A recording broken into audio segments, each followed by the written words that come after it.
Salamat din po talaga. Siyempre, ma'am. Yeah! Woo! Hello mga kabibig! Welcome back sa ating bagong YouTube channel. Ito ang pinakamaingay ng YouTuber sa lahat ng YouTube. Ako si Kabibig, maglabak-labak na daw with evidence. Nako, si VP Sara ay dumating sa Qatar para sa Thanksgiving. Duterte Thanksgiving. At after niyang pumunta ng Qatar, patungo siya sa The Hague, Netherlands.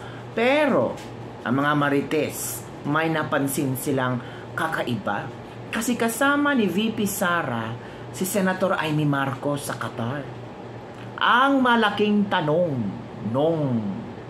sasamahan kaya ni Senator Amy Marcos si VP Sara sa The Hague? Bibisitahin nga ba ni Senator Amy Marcos si former President Rodrigo Roa Duterte sa ICC? Ito na ba ang unang hakbang para makalaya si Pangulong Rodrigo Roa Duterte? Naku, happy si VP Sara kasama si Senator Amy Marcos. Sabi pa ni Senator Amy Marcos na inimbitahan siya ni VP Sara para sa Duterte Thanksgiving. Ito nga kabibig ha, babasahin ko ang news.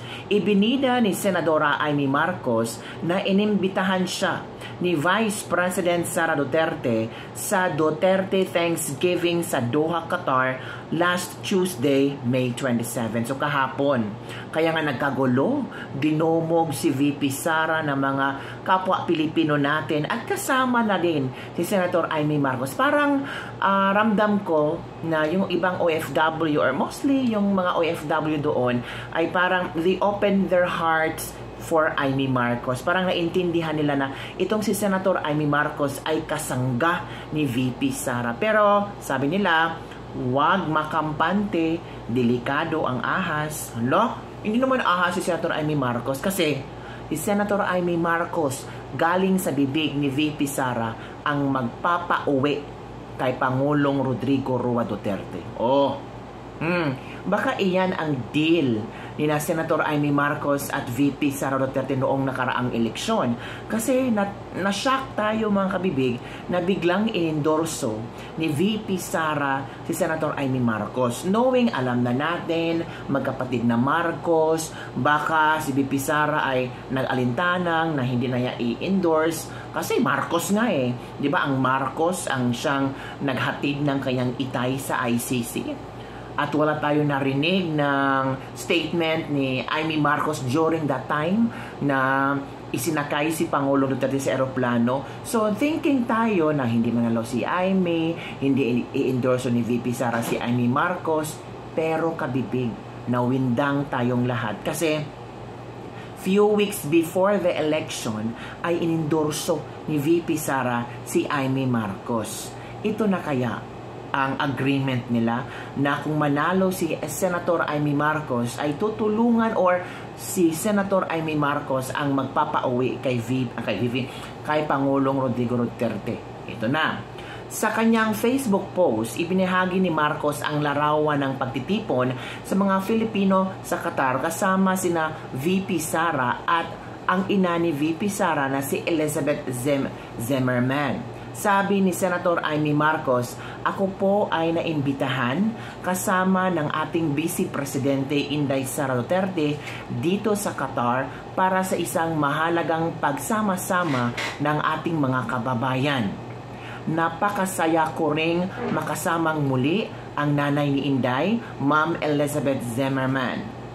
Una nang sinabi ng Office of the Vice President na dadalo si Duterte sa naturang Thanksgiving celebration kung saan kabilang sa mga aktibidad ang banal na misa, salo-salo at pribadong pagpupulong kasama ang mga taga-supporter ng mga Duterte. So, ang lumabas ngayon ng mga chika-chika, posible lang si Senator Amy Marcos ay pupunta sasama ni VP Sara sa The Hague.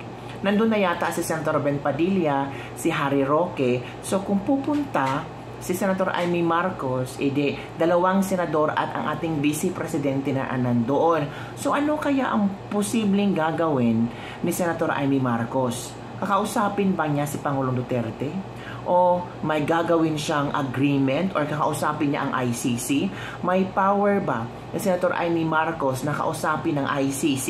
Kasi si BP Sara, nagpunta si BP Sara doon na para bisitahin ang kanyang ama, kausapin ang kanyang ama, humingi ng payo ng kanyang ama tungkol sa nangyayaring kaguluhan, tungkol sa pagyurak ng kanilang dangal sa, alam niyo na kung sino yung mga kabibig. Kaya, matalinghaga kabibig, kung sasama ba si Senator Amy Marcos kay VP Sara papuntang ICC. Kung sasama, nako, isang twist na naman na istorya ito kabibig.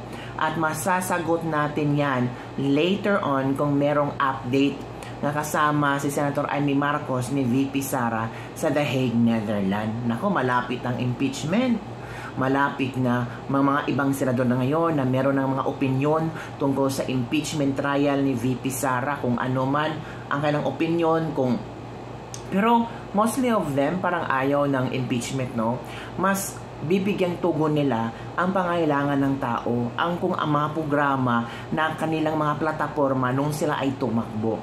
Sabi nga ni Jinggoy Estrada na parang enough na yung politika, harapin na natin ang totoong problema ng bayan, which is true naman mga kabibig, diba?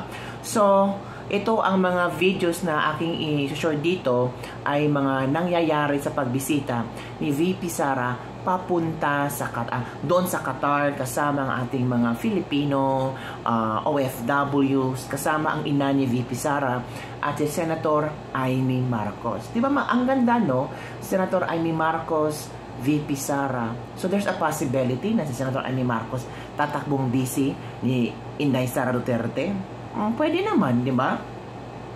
Si Bongo kasi mag-first term pa, pero pwede naman kabibig, di ba? Sabi nila, Bongo versus Sara Duterte daw. O si Bongo ang posible maging vice presidente ni VP Sara. Meron na sabi na baka si Senator Ben Padilla ang magiging vice presidente ni VP Sara. Pero marami din nasasabi na ay baka si Amy Marcos ang magiging vice presidente ni VP Sara. At parang kinokondisyon daw ang utak ng maraming tao ngayon sa tandem ni VP Sara at Amy Marcos na every now and then makikita natin ang dalawa na palaging magkasama. Posible. Mind conditioning, pinapakita nila ni VP Sara at Amy Marcos na maganda ang tandem nila kahit magkaiba ang Marcos at Duterte, kahit na magkaaway ang Marcos at Duterte, pero silang dalawa ay hindi nagpapatinag, hindi sila nagpapaapekto, which is kailangan talaga yan ng taong bayan, yung mga politiko na hindi nagpapaapekto sa mga personal na problema, yung mga atake at laglagan, hindi sila nagpapaapekto, kundi nag-focus lang sila sa main goal, which is ang ating mga kababayang Pilipino. Maganda. Actually, kabibig, maganda ang tandem ni Amy Marcos at VP Sara Duterte. Iyon ang nagpapakita ng strong friendship. Nagpapakita na matatag ang kanilang panindigan, matatag ang na-build nila ng friendship, na kahit ang kapatid ni Amy Marcos na itinakwil na si Amy Marcos. Talagang hindi na nag-uusap sila ni Amy Marcos. Talagang feel ni Amy Marcos na hindi na siya parte ng Marcos family dahil kaya nga sa nangyari iba mga kabibig. Pero nanatili pa rin, parang doon pumanig si VP Sara, si Senator Amy Marcos kay VP Sara. Which is maganda ang characteristic iyan ni Amy Marcos na mas pinili niya ang katotohanan kontra sa mga kadiliman. So, what do you think mga kabibig? Maganda ba ang tandem Amy Marcos, VP Sara Duterte? Yan ba ang posibleng pang kalaban ni na Leni Robredo at Risa Hontiveros? Uy, in fairness, sa mga babae ang maglabanan sa 2028 presidential and vice presidential election. what if kaya mangyari yun, kabibig, no? Tapos si Tamba, si Romualdez at saka si Cheese Escudero. Wow. Tapos Bam Aquino at sino ba? Bam Aquino at Kiko Pangilinan. Pero I'm not sure with Kiko Pangilinan kasi natalo na siya sa pagka-vice presidente. Pero hindi natin alam kung ano ang mga twists and turns sa mga politiko. Later on, baka ramdam nila na mas malakas sila sa masa. Hindi, pag-isipan nilang tumakbo ulit at matalo ulit. So, heto ang mga videos, mga kabibigo, kung saan si VP Sara, si Senator Amy Marcos, dinumog sa Qatar. Let's all watch this video. Salamat kami sa oras Kuya, cellphone mo, nakatapos na suporta. At Kuya, cellphone mo. syempre, Senator Amy din na nandito nagpapasalamat sa tulong ninyo sa kanya. Mabuhay kayo. Ingat kayo lahat. Kasi marami sa inyo nag-absent. Nagpalit ng day off para mabigyan kami ng pagkakataon na personal lang ang salamat sa inyo. Kaso, hindi namin maisa-isa lahat, so paabot na lang ng salamat namin sa kanila sa mga kababayan natin. So, ibang lami yung book namin. Saka ma'am, Alam po nila yung pupunta natin sa ito. Pinayagan po. Talaga? Mayan ba? Alam kayo? Sinabi ko talaga po na punta kami ng bayan. tsaka pasalamat din kayo Madam Baby kasi pumunta ka rito. Matagal namin gusto namin pumunta rito. Maraming salamat talaga. Sana namin yung Senator Amy talaga na dumaan. Maraming salamat talaga. Appreciate it talaga namin. Solid po kami dito. Solid po. Lahat po, solid kami dito. Taga-Ormoc din po ako, ma'am. Solid din kami sa Ormoc. Opo, actually, ma'am, pamangkin ko po, secretary ni Mayor Lucy Torres, pamangkin ko. Laki tulong nga ni Mayor Lucy tsaka ni Congressman Dave Actually, ma'am, during the campaign sa yeah. mga senators. Solid po kami doon sa Ormoc. Proud Ormocanon po ako. Kami po mga taga. Ma'am, salamat din ma'am sa tulong nyo. Kaya sumuporta din ako, bumoto din ako dahil maraming salamat din po talaga. Siyempre ma'am. Yeah! Woo!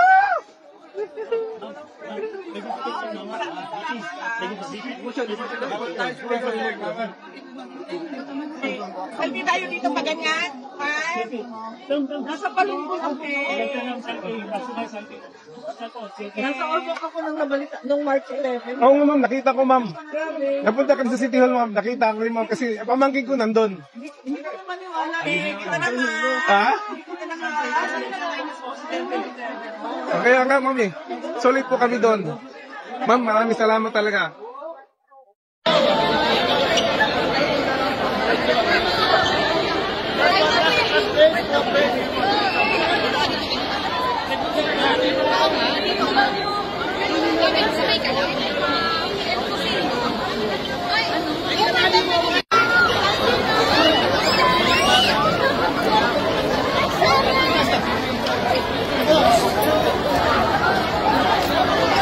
Hawak lang ako, sir. Sorry. Hawak lang ako. Ate lang, bantay lang.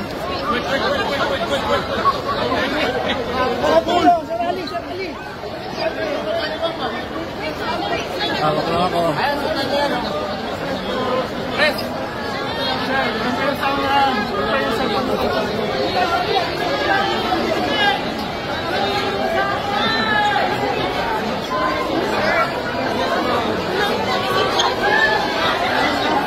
Hawak lang ako.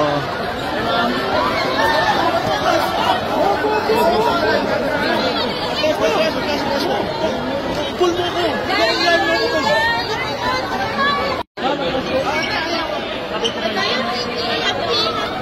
Yan ang VP namin. Ito yung pinakamagaling. Hawak lang ako.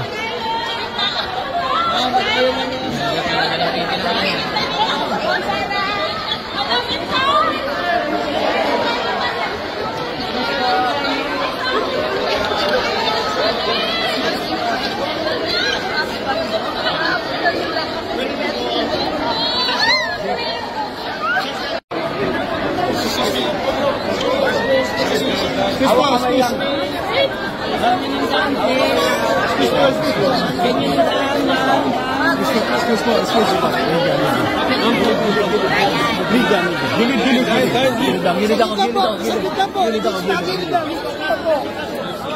Sige, sige. Sige, sige. Moving. Atras lang, atras. Sa kabila. Hawak ako.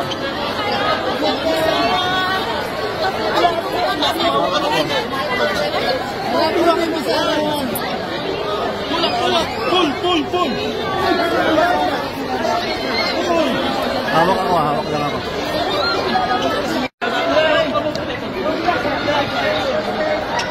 Sorry.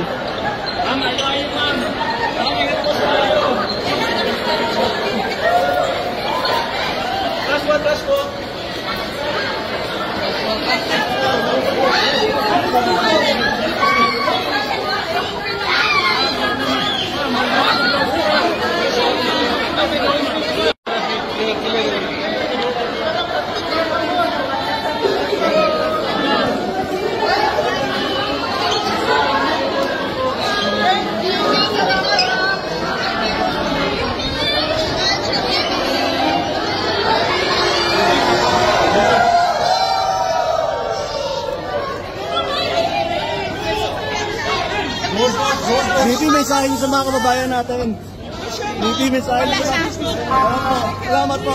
Hoy! Ito nyo na, BP. Yan lang po mga kabibigan ating latest lebak-lebak for the day. Don't forget to like, subscribe, and share this video para sa mga latest trending news. Grabe no, kung si Senator Amy Marcos ang magpapa-uwi kay Tatay Digong, talagang believe na talaga ako kay Senator Amy Marcos. And if ever tatakbo si Senator Amy Marcos na Vice Presidente ni Bibi Sara, I'm sure mananalo silang dalawa. Yung tandem ng dalawang yan, malakas yan. Opo.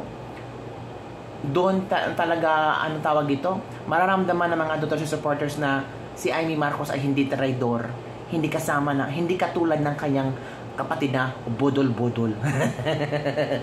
So yan ang kabibig ha. At sa ating mga OFW, hello. Kumusta po kayo? Always pray to God. Alam kong excited ka nang umuwi sa Pilipinas. May mga 1 taon ka pang hihintayin. Pero huwag kang mag-alala. Higpit na yakap at panalangin sa Panginoon ang siyang susi sa tagumpay ng ating mga OFW. Bye everyone. See you next time.